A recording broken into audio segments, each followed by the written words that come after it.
ধর্ম মানুষকে নিচু মন মানসিকতার শিক্ষা দেয়। যেমন একটা অসুস্থ কুকুর রাস্তায় পড়ে আছে, তাকে আপনি কী উদ্দেশ্যে সাহায্য করবেন?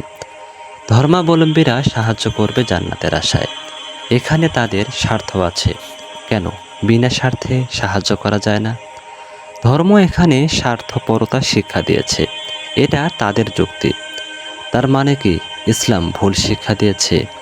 উত্তর, প্রথমত জানতে হবে স্বার্থ ছাড়া ভালোবাসা তৈরি হয় না। একটা মেয়েকে একটা ছেলে ভালোবাসে, তার যে কোনো একটা দিক তার খুব ভালো লাগে।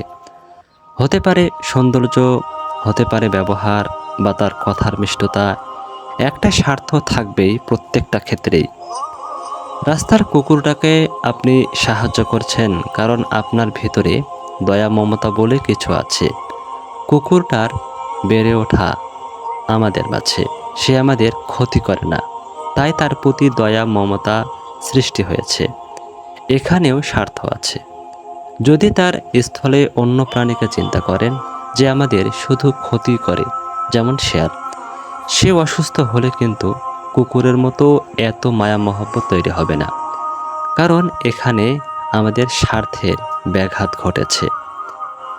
এখন তার সাহায্য পাওয়ার উপায় কি? এখানে সেই ব্যক্তি তাকে সাহায্য করবে যে দুনিয়ার স্বার্থে না হলেও পরকালের স্বার্থে তাকে সাহায্য করবে। আপনার মাকে আপনি ভালোবাসেন কারণ সে আপনার জন্য অনেক কষ্ট করেছে।